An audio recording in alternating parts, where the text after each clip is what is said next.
Well, first, just with Yoshinobu, obviously when you have a game like this, when the score got big early, for him just to keep battling, to be so efficient, to be able to get through 8, what does it say just to you about a pitcher and who he is? Yeah, I mean, that was pretty big for us. Leaves our bullpen fresh for tomorrow. Sweep the series. It's kind of who he is. He wasn't getting the swing and miss that he wanted from the get-go. This is not a team that swings and misses a lot. So we kind of knew we were going to have the flexibility to get guys in and out of the box as quick as possible. And yeah, he did that. And like I said, 8 innings is never easy. And it's obviously great to see him do it once again. He mentioned just because of the big lead, he was able to kind of work through a few things or even experiment with a few things during his outing.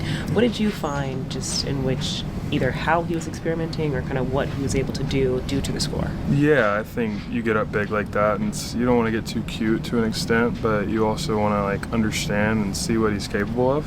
Kind of throw a couple more tricks up your sleeve, you know, in a way. And for him, it's so easy because he has 8 pitches that he can throw wherever he wants. And so, yeah, obviously it's fun to work with him. And yeah, we tried a few new tricks, and we'll carry him over into his next one. Feel like almost building into the season? Like, obviously you start off pretty tough. Like, he's gotten better and better the last couple of outings. Yeah, I think really good pitchers, really good hitters, they get better as the season goes on, and it's a good thing. And I don't expect him to slow down anytime soon. Obviously, a big run is a good thing or a big lead is a good thing for a pitcher, but there was a lot of time off. Just what impressed you about the way that he was able to come back and really sail from there? Yeah, he has a good routine in the dugout in between innings. Just kind of ramp up his arm, stay ready, and during that first inning, he was throwing a lot of plyo balls, so he knew he was going to have to stay warm for as much as possible, or as long as possible. And yeah, I felt like he kind of had normal rest the rest of the game. Dalton, you've been really good with the ABS stuff. Is there anything you do to prepare for that, or is that just kind of a natural feel that you think you have for that?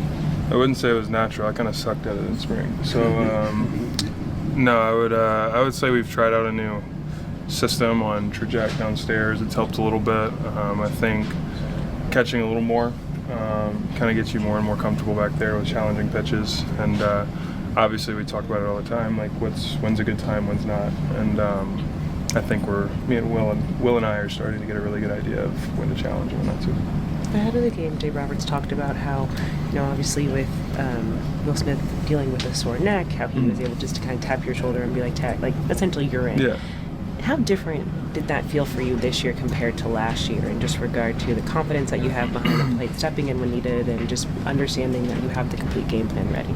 Yeah, I mean, it's a good thing. It's what you want. It's my job to give Doc that opportunity to be able to do that. This year, my whole goal was make sure if there's an opportunity that I can pick a day that Will needs rest, maybe a matchup thing, make sure that I can provide just as much as he does with the bat as well as behind the plate. And that's something I'm going to obviously continue to work for. Whatever he needs, I'll be here. He knows I'll catch 7 days a week. He knows I'll catch every game that he can't go back there. So yeah, we'll see what we got tomorrow and go sweep the series. How would you describe Yama's routine in between innings, and how involved, if at all, are you in that? Outside of like kind of building a plan on what we're going to throw the first 3 hitters the next inning, I kind of let him do his thing. He's so in tune with his body and how he's moving, and so that I can't help with that. I don't know how everything feels on him personally. That's his body, you know. So I kind of just let him do his thing. Outside of, like I said, we'll figure out what we're going to throw to the next 3 batters.